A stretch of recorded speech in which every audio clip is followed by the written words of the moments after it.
What do Jeff Bezos, the Rockefellers, and the Walton family have in common? They don't trust banks with their money. They built their own. Hidden behind closed doors, far from Wall Street, exist control towers that manage billions, decide the fate of generations, and rewrite the rules of power and legacy. These aren't just offices, they're financial fortresses, private empires designed to outlive their founders and outmaneuver entire markets. While the world watches stock tickers and quarterly reports, these families watch centuries. They move capital, influence industries, and control narratives, all from rooms most people will never enter. Today, you'll step inside those rooms. We'll follow the money, trace the legacy, and uncover how the wealthiest families on Earth engineer not just profits, but power. And it all started with one man in 1882 who decided that trusting a bank was simply not enough. It started with a problem. In the late 1800s, John D. Rockefeller wasn't just rich, he was unprecedented. By the time Standard Oil dominated the American economy, Rockefeller wasn't managing millions, he was managing percentages of the national GDP. Traditional banks? They weren't built for this scale. Stockbrokers and advisors? Too exposed, too public, too reactive. Rockefeller needed something different, something private, a structure designed not to chase returns, but to preserve, control, and allocate capital with surgical precision. In 1882, the first true family office was born. A private team of lawyers, accountants, and investment specialists, all working full-time for one family with one mission: protect the Rockefeller legacy. But this wasn't just about money. Rockefeller understood something most people still don't. Wealth without control becomes vulnerability. So his family office did more than manage investments. It handled philanthropy, tax strategy, estate planning, succession across generations, even media influence decades before PR became an industry. Every financial move, every asset purchase, every philanthropic donation was filtered through this private infrastructure.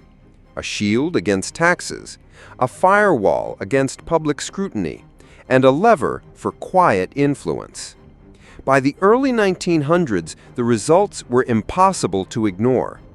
While other tycoons lost fortunes to bad investments, political shifts, or family disputes, the Rockefellers grew stronger, generation after generation.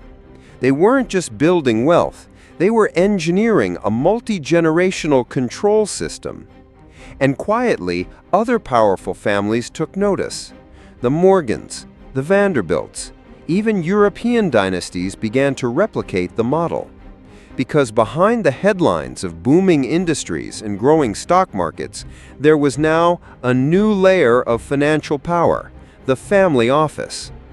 And yet, as the decades passed, this model would evolve, adapting, modernizing, and scaling beyond anything Rockefeller could have imagined. Today, some family offices operate like venture capital firms, others like global NGOs with political influence. And one of the most extreme examples is run by a man whose personal wealth grew faster than any fortune in history.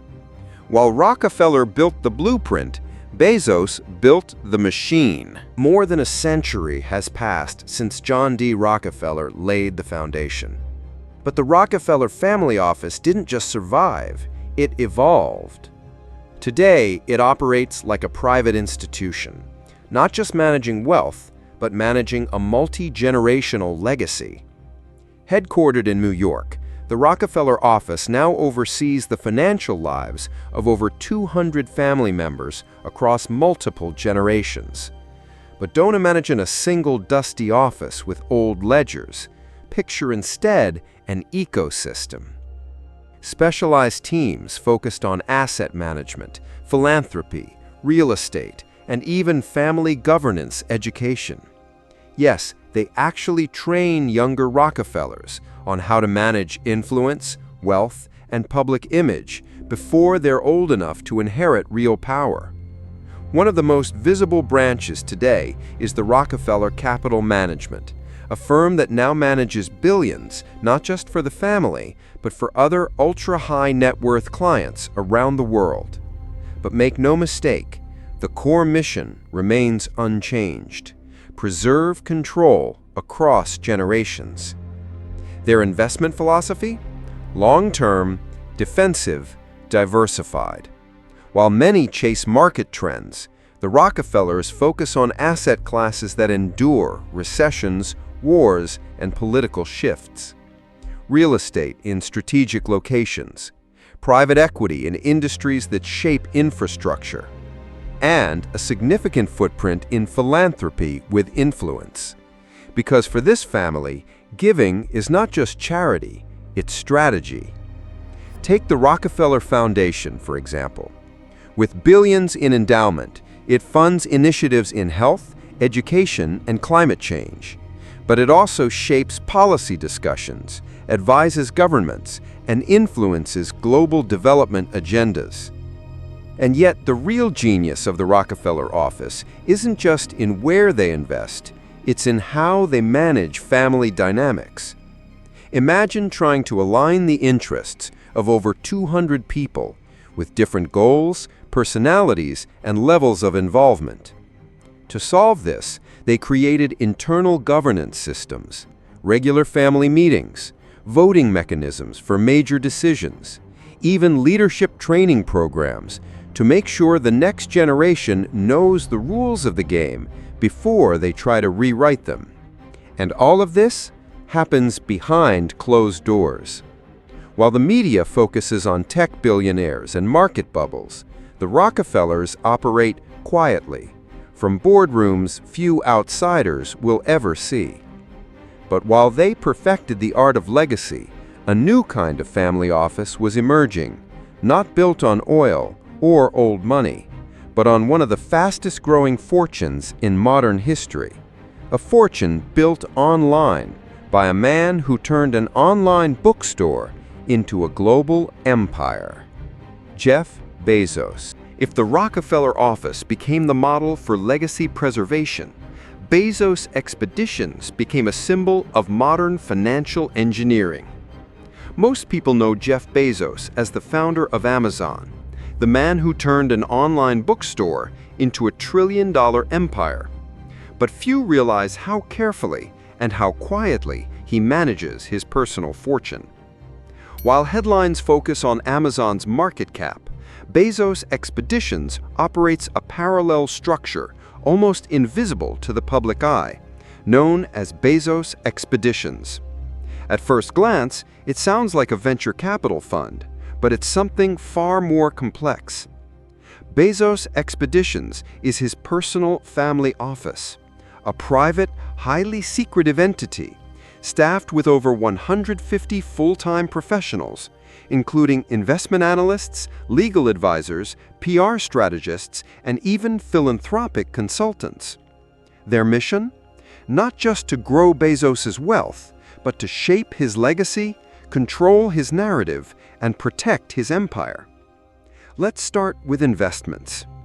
Bezos Expeditions hold stakes in some of the most disruptive companies on the planet, from Airbnb to Uber, to an early investment in Google, where in 1998, Bezos personally invested $250,000, securing around 3.3 million shares in the company's early days. Bezos doesn't just invest in businesses, he invests in leverage points across industries. And then there's Blue Origin, his private space exploration company, funded not by venture capital, but directly by his family office capital flows. Because when you control your own capital at this scale, you don't wait for external investors. You fund your vision on your own terms. But Bezos Expeditions is not just about business. It also handles his philanthropy, including the Bezos Day One Fund and the Bezos Earth Fund, with billions allocated to social programs and climate initiatives. And behind every donation, there's a strategic narrative shift. With each press release, each media headline, the family office is not just giving money away, it's repositioning Bezos's public image from tech mogul to global philanthropist. But perhaps the biggest stress test for Bezos' expeditions came in 2019. When Jeff Bezos and Mackenzie Scott announced their divorce, the world watched, and many expected chaos. After all, we're talking about the most expensive divorce in history, with over $35 billion in Amazon stock changing hands. But what few noticed was how Bezos' family office absorbed the shock. There was no courtroom drama, no endless litigation, just a swift, calculated restructuring handled almost entirely inside the walls of Bezos' expeditions. PR teams managed the narrative, legal teams handled the asset division, investment strategists recalibrated portfolios in days. For most billionaires, a divorce of this scale could trigger financial instability or a loss of corporate control. But for Bezos, it became just another line item on a balance sheet engineered for resilience. And while the world debated his personal life, Bezos' expeditions continued, funding projects, buying strategic assets, and expanding influence one move at a time. Because when you have a family office operating at this level, life events, market crashes, even reputational crises become just variables in a system designed for long-term control. But Bezos isn't alone in this. There's another family with even deeper American roots and a private empire that started not with oil, not with tech, but with retail.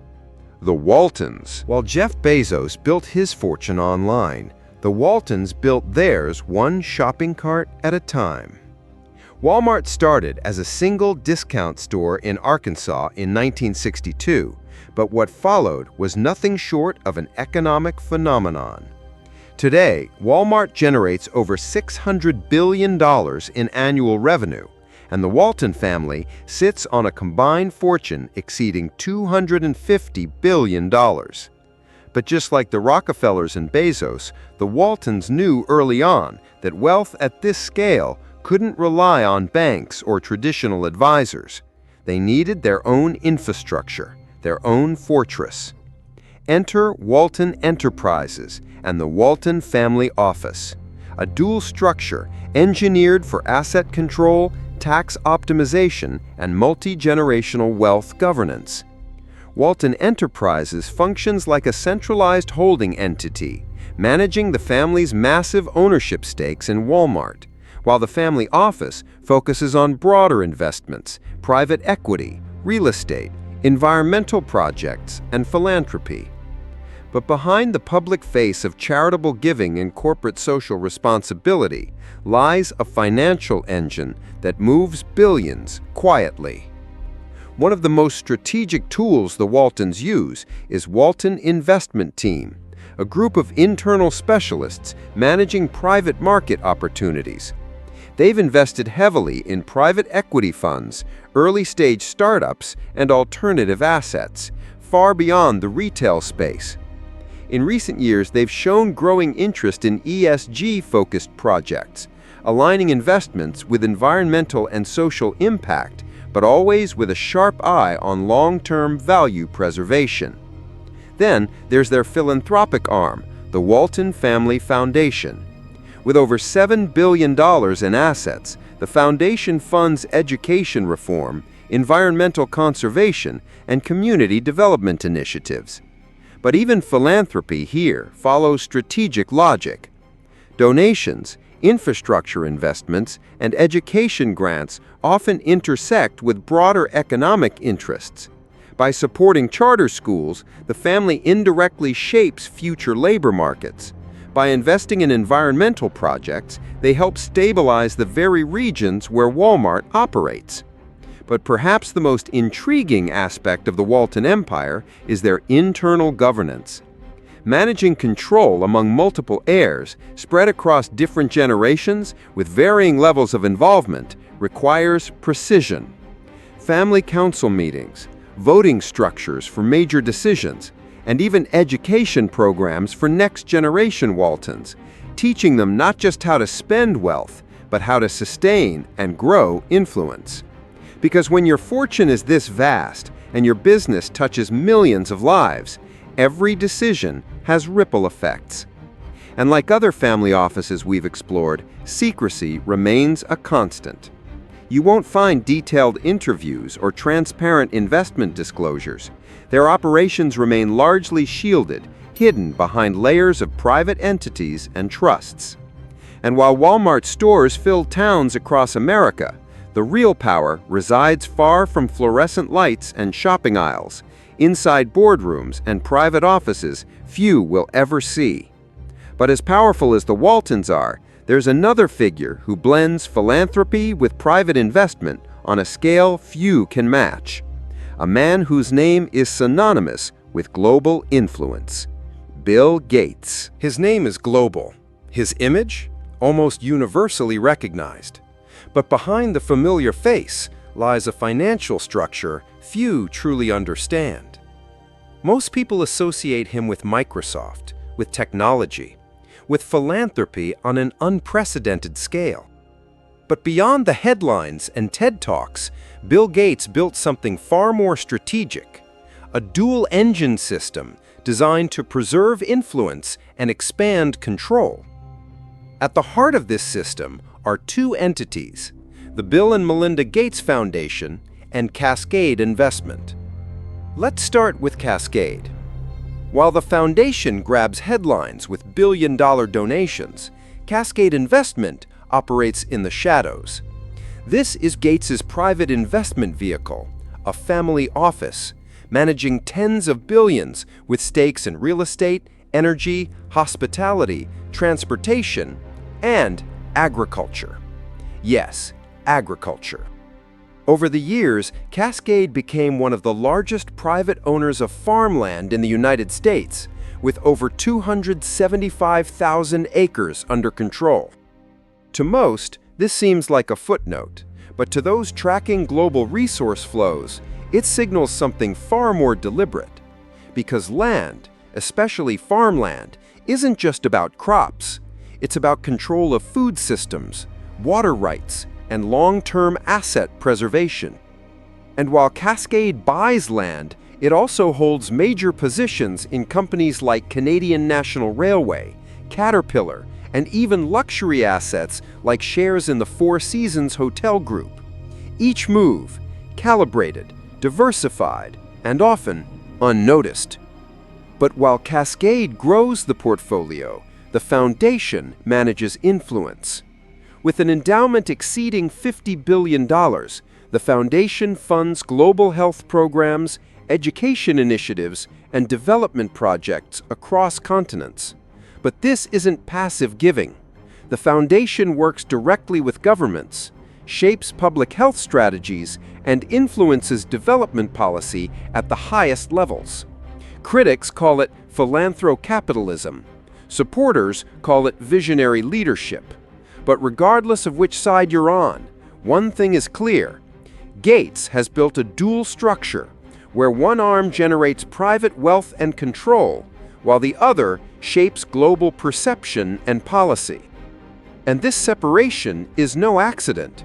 While most billionaires choose between aggressive private investing or large-scale philanthropy, Gates does both, simultaneously and at scale. Even his divorce from Melinda French Gates, one of the most closely watched financial separations in history, didn't destabilize the system. Much like Bezos, the division of assets was executed with minimal public drama, and Cascade continued to operate as planned.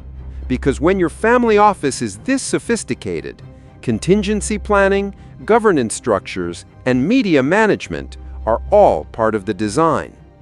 So while the world focuses on Gates's next donation or the foundation's next health initiative, the real financial story continues, quietly, inside Cascade. And just like the Rockefellers, the Waltons, and Bezos, Gates operates within the same invisible architecture. A private system built for one purpose: long-term control. But as different as these family offices may seem, there's an invisible pattern, a set of shared principles that connects them all. Because whether it's oil, tech, retail, or philanthropy, the blueprint for financial fortresses always follows certain rules. And that is exactly what we'll uncover next. 5 families, different industries, different generations. But when you strip away the logos, the headlines, and the public personas, a single pattern emerges, a formula, repeated, refined, and scaled across oil, tech, retail, and philanthropy. It's not about chasing income or reacting to market trends. It's about building systems, private, controlled, and engineered for the long game. These family offices aren't just managing money, they're managing time, legacy, and power transmission across generations. They diversify, they govern internally, they hire elite professionals, they embrace secrecy when needed, and they never leave succession to chance. Because in their world, wealth without structure becomes history fast. While most people measure success in quarterly returns, these families measure it in centuries. And here's the part most people miss. It's not about being a billionaire. It's about thinking like one. Understanding control, understanding leverage, and most importantly, understanding that real power is almost always built behind closed doors. If this changed how you see wealth, legacy, or control, share it, because the more people understand how power works, the better they can play the game.